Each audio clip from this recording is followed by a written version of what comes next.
Here with another guide. This time, basically, gonna go over my tips or suggestions for trying to get into Cold War zombies because of like the sound engine and stuff being so good.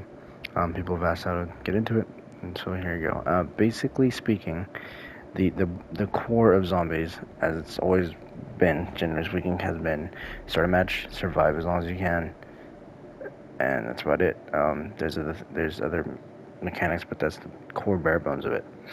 Um, you have things called perks, which are interactable machines you can walk up to in the map and press and hold your interact button, which is square or X, depending on what console you're on. It's basically one if you're playing fighting games, at least in the other games. Press and hold that, you buy the perk, boom, cool, I got perk. Now, the perks do different things. Each one does a different thing. It depends on what tier you have your perks as well, because in Cold War, you have your base weapon, your base perk, your base this, base upgrade, base this, base that, right? But you can put crystals, which are just currency. Basically, you grind levels or rounds or objectives depending on what mode you're playing, and depending on the round you die on or how many outbreak objectives you complete, you'll get different amounts of crystals. There's 3 levels. There's, I think, just regular crystals. Flawless is the highest tier. I can't remember what the middle one's called. It's basically just a rare crystal, I guess. I don't know what it's called. I can't remember. But basically, you need regular crystals for up to level 3 for whatever you're trying to upgrade. So let's say you're... Let me think. I'm trying to think of one, because like my memory's terrible. Let's say you're using the Toxic Growth Fill upgrade, which is which the fill upgrades are basically you get kills in zombies or even multiplayer, and at a certain amount of kills, it charges, right? You have, I think it's like 30 kills in Cold War, and then your Toxic Growth is charged, right? And each upgrade has different kill values before it charges. So, say 30 kills, your Toxic Growth spawns in level 1 or base level Toxic Growth. It plants down a little like field where when zombies walk through it, they take damage and are slowed, right? So it's like kind of like a crowd control. But then like different levels do different things. Like level 1 lets you or has more health for your Toxic Growth, so it lasts a little longer. Level 2 does more damage. Level 3 does this thing. Level 4 does that thing. Eventually, level 5, like zombies will explode and they'll deal toxic damage to zombies around them. So it's just explosions. So there's that. That's generally how it works for a lot of things in this game. So like your Quick Revive perk,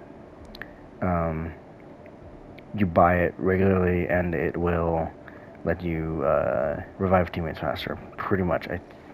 And then different upgrades will let you do different things. So like I think it's level 2 or level 3 in terms of putting crystals into the Quick Revive perk.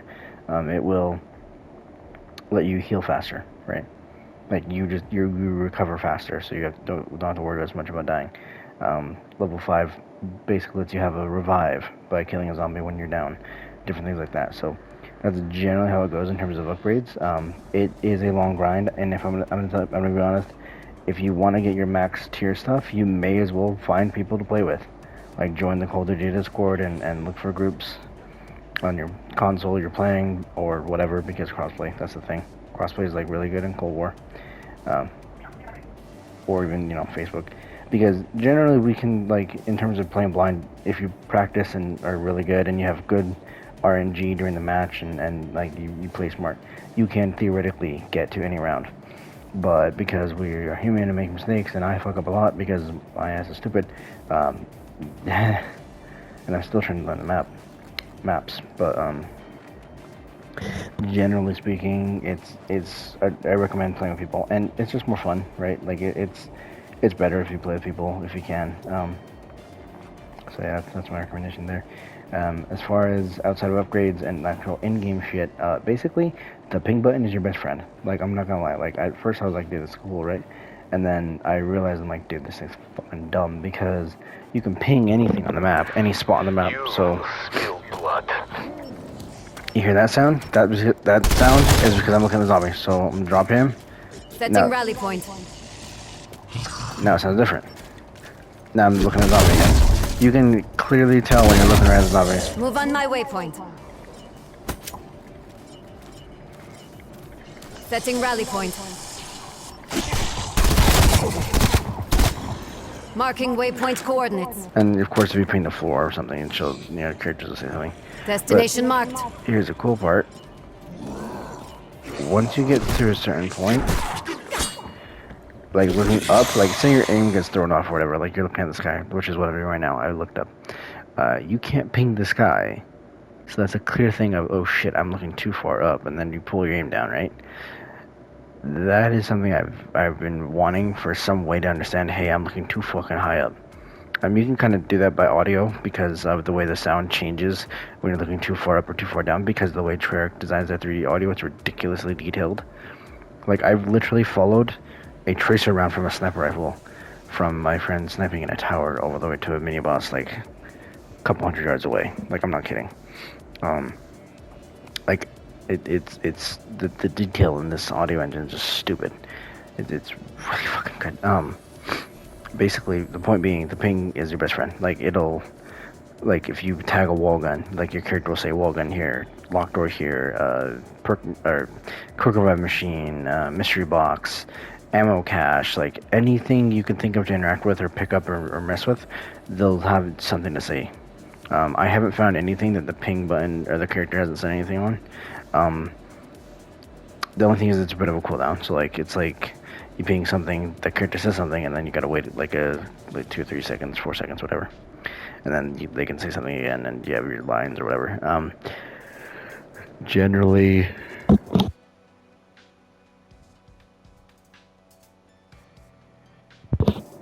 sorry about that. Generally speaking, as far as like what maps can we play and how do you go about that, memorize them. It's pretty simple in the fact of I'm looking way too far up. I'm gonna pull my aim down a lot. Ravenov, you said Maxis is being held at the Omega facility. Yes. The teleporter on the roof will take you there. You look ready.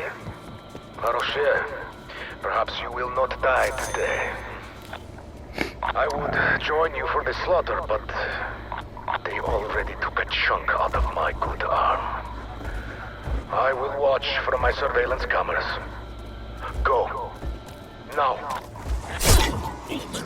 Anyway, so you can hear the perf machine to my left. Well, it's in front of me now. Quick revive machine over here.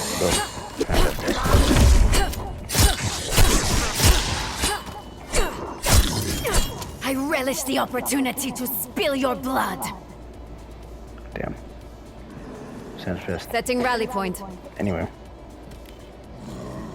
Aside from angry homicidal Destination marked. Come on. I should have enough of like one or two more knives. Come on. But yeah, like everything in this game has a sound. Like, especially like, so as far as like machines, interactables on the maps themselves, you can hear crafting tables, you can hear wonder fizz machines, perk machines, you can hear pack-a-punch, you can hear the arsenal table where, so let me break this down. So the crafting table, I can't play a clip of it because I don't have editing software, and I think there's a table here in the spawn, but I'm like, dude, I need my quick revive, so I'll if I find it, I'll show you the sound for it. Basically, crafting table is, actually, sorry, I should probably clarify. So, in zombies, now in Cold War, before this, there was only one currency system, your points. You shoot zombies, you get points, right? Or knife them. You shoot them, least amount of points, knife them, most amount of points, headshots, somewhere in the middle. Generally how it's always been for zombies.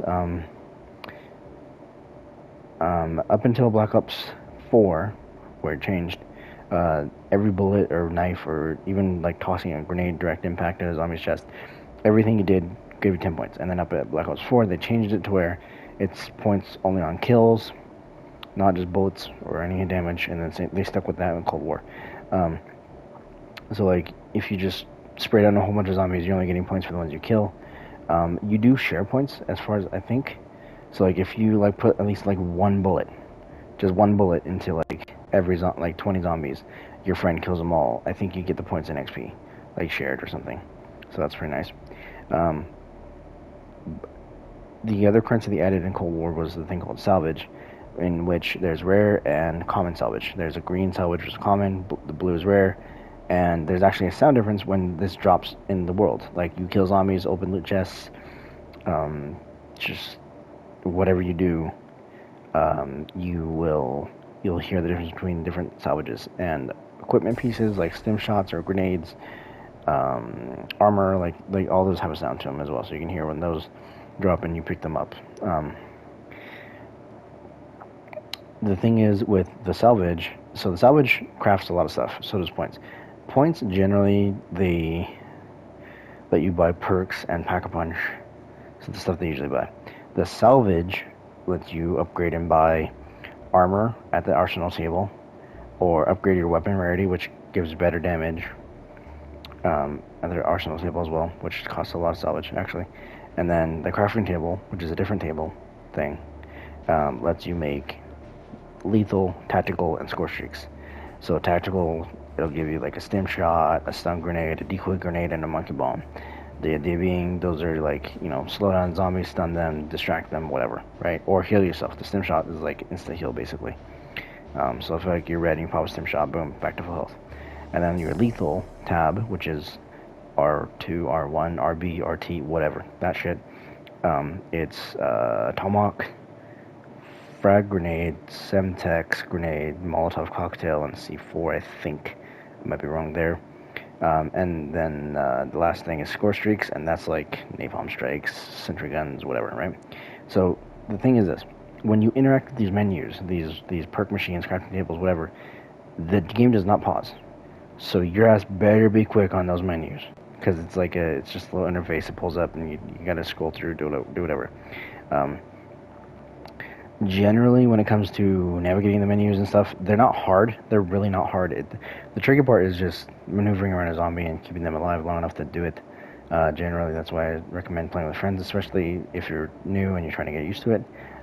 If you can find friends, if you can find Discord or Facebook groups, whatever, to join, and just like, hey, look, I'm learning zombies, I'm blind, blah, blah, blah, blah, typical shit, then that's my recommendation. Honestly, that's the best way to do it. Like I mentioned, the equipment that you can craft can drop from zombies and other bosses, and they also have a chance to drop like magazines and extra ammo and stuff, so that's nice. There's ammo caches around the map, which cost points to refill your ammo completely, so it's like a max ammo.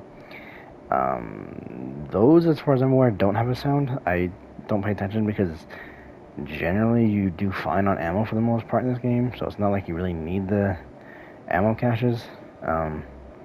And even if you really need ammo, you can go to Pack-a-Punch and switch your own ammo type and max out your ammo anyway, so it's not like you need the ammo cache.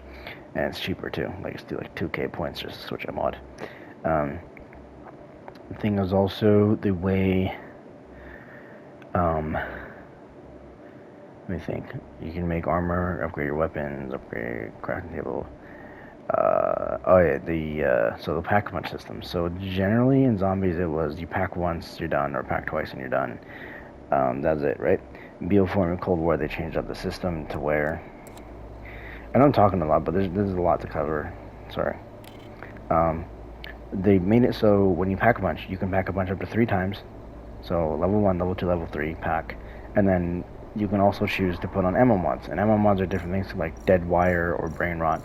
They have different effects and different timers and different mechanics to them. But generally, they're stuff that boosts damage or utility for your weapon. Marking waypoint coordinates. Move on my waypoint. Enemy castle.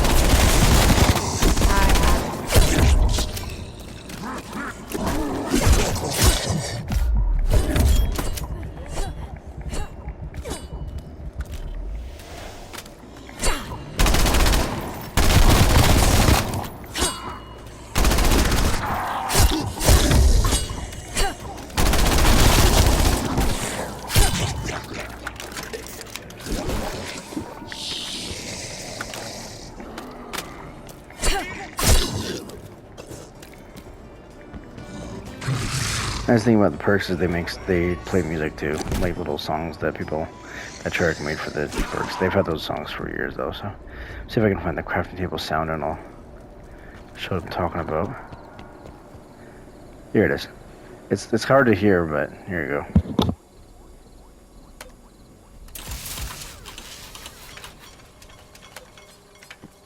Tagging crafting table. So what that was, I pulled up the menu, hit X twice to make 2 stim shots, which I said I like the insta heals, and then I backed down and opened the menu again. You get a bad idea. Like I said, you navigate that by directional pad and your. Okay, I picked up a frag from the zombie. Okay, I'm not gonna blow myself up. That's not a bad idea, or a good idea, really. But anyway, point being, so now I'm gonna go up the stairs, go around. Go to my right when I leave the door, and there should be a teleporter. Boom, here we go. Teleport. Going to the main part of the Firebase. Boom. Great. Now I've got Requiem agents on my turf. Omega will love this. Actually, this might work. Let's test a hypothesis. Requiem agents will restore facility power if offered Agent Maxis as reward. Go. Team, Marking we may be waypoint walking coordinates. into a trap here. Let's play along, for now.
I'm gonna drop a toxic ghost, rolling around a bit.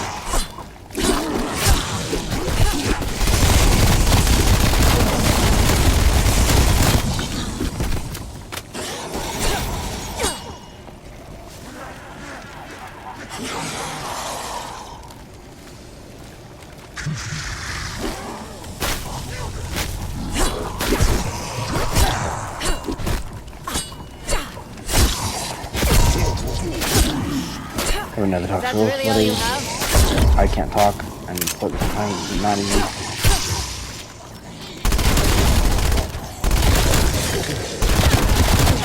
One less setting rally point.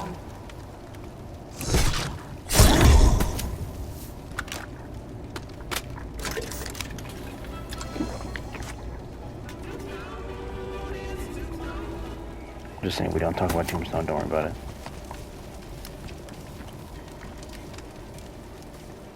See, where's that AK?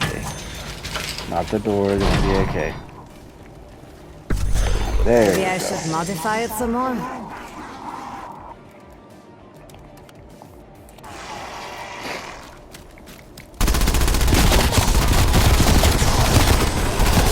Throwing lethal. Need some help. Shit.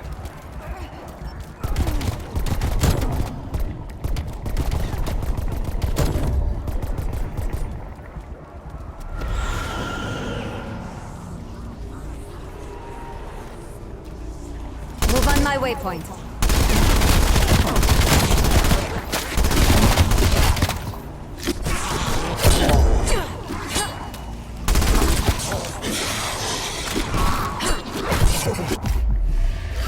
I died, damn it. Anyway.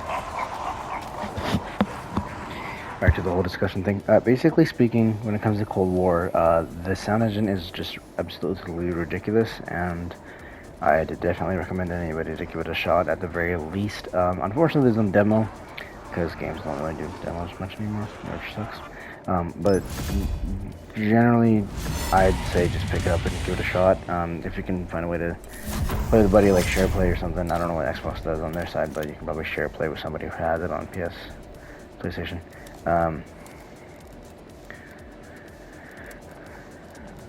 Damn, I want extended mag or hybrid mags. Anyway, I'm trying to think. Generally speaking, it's good. It's a fun game. It's fucking addicting as hell. Oh, I should probably mention the idea of trying to navigate by sound on the map. Easier than you think. In reality, it takes a lot of repetition and practice, but eventually you can memorize the map purely by sound and like run hordes and circles. Basically what we call training. You train a horde of zombies and then you turn and spray them down. Train a horde of zombies, turn and spray them down. You can camp, you can still do whatever. But generally there's enough sound on most maps to where on the maps, even on like Black Ops 4 and Black Ops 3, you can memorize the sound of locations and stuff fairly well. So yeah, that's my basics, I guess, tips, whatever for Cold War. Hope you guys enjoyed, and I will talk to y'all later, I guess. And it should be live back on Twitch or with Cold War or MK, I'm not sure, or Street Fighter or something. I don't know. We'll see. But thanks for watching, I guess, and I'll see you guys later.